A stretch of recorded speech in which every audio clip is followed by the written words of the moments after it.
আল্লাহ যখন কাউকে ভালোবাসেন, কেউ যখন আল্লাহর কাছে প্রিয় হয়, আল্লাহ জিবরিল আলাইহিস সালামকে ডাইকা বলে, ইন্নী উহিব্বু ফুলান ফাআহবিবু, আমি অমুককে ভালোবাসি, তুমিও ভালোবাসো। তো জিবরিল আলাইহিস সালাম জিজ্ঞাসা করে, এইখানেই শেষ? কয় না, এখন তুমি আমার আরশের নিচে এলান করো। তারপরে বলে, এখানেই শেষ? বলে না, তখন সপ্তম আকাশে এলান করো, প্রত্যেক আকাশে নিচের দিকে নামতে থাকো আর এলান করতে থাকো, দুনিয়ার আকাশ পর্যন্ত এলান হয়। তারপরে জিজ্ঞাসা করে, এখানেই শেষ? বলছে না, বলছে এইবার আকাশের নিচে এলান করো, ইন্নাল্লাহা ইউহিব্বু ফুলান ওয়া জিবরিল ইউহিব্বু ফুলান ওয়া আহলুস সামাওয়াতি ইউহিব্বুনা ফুলান ফায়া আহলাল আরদি আহিব্বু ফুলান, হে আকাশের নিচওয়ালারা, জমিনওয়ালারা অমুককে ভালোবাসো, ফায়ানজিলু লাহুল কবুল, তারপরে তার নামের সিক্কা আল্লাহ বানায়া ছাড়েন। সিক্কা চিনেন? নোট, নোট, তার নামের নোট চলতে থাকে সমগ্র সৃষ্টির ভিতরে, তার নামের চলতে থাকে, আকর্ষণের পাত্র।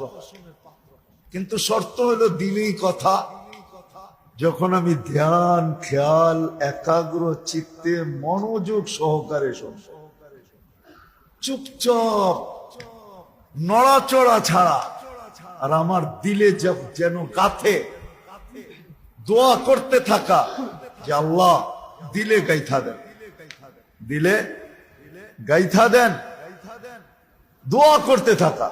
আর দিলে যখন গাথা হবে তখন আমল সহজ হবে, আমল সহজ হবে, আমল সহজ।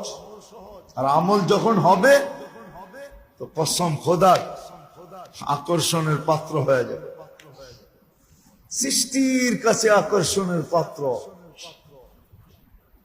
মানুষের মতো মানুষের কাছেও আকর্ষণের পাত্র। রাগ হয়ে যাবেন বলবো, আমাদের দেশে জানা যায় দুই ধরনের লোক আসে, দুই ধরনের জানাজা হয়, দুই ধরনের লোক আসে, ঠিক না?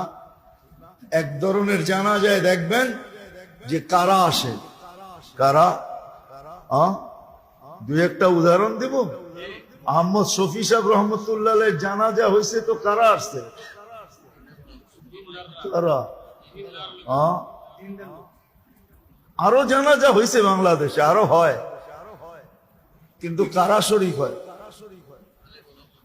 এমন লোকও শরীক হয় যার ইন্না লিল্লাহ শুনলে 100 বার ইন্না লিল্লাহ পড়তে হয়, এত শুদ্ধ পড়ে। আহমদ ইবনে হাম্বল রহমতুল্লাহ এটাই বলছেন, আমাদের জানাজা বইলা দিবে আমরা কে, আমাদের জানাজা বইলা দিবে আমরা কে। নাইলে 10 মিনিট আগেও দুনিয়া জানতো 5 জনে জানাজা পড়াবে, ঠিক না? 10 মিনিট আগেও জানতো যে কয়জন জানাজা পড়বে, 5 জন। জুবায়ের আল আনসারীর জানাজা 10 মিনিট আগেও জানতো যে 5 জন পড়াবে, কয়জন? আর 10 মিনিট পরে কয় হাজার হয়েছে? কোত্থেকে আসছে এগুলা? 10 মিনিটে এত লোক কোত্থেকে আসলো? ওই পুরা এলাকার ভিতরে তো এত ভোটারও নেই, ওর চতুর্দিকে যে গ্রামগুলো আছে আমি চিনি, এতগুলা ভোটার নেই, কোত্থেকে আসছে? বুঝান আমাকে। আল্লাহ বলছে, মানুষ দিয়ে যদি পুরা করা সম্ভব না হয় তাহলে ফেরেশতা দিয়ে পুরা করে দিব। হ্যাঁ হ্যাঁ, হাদিসে আছে।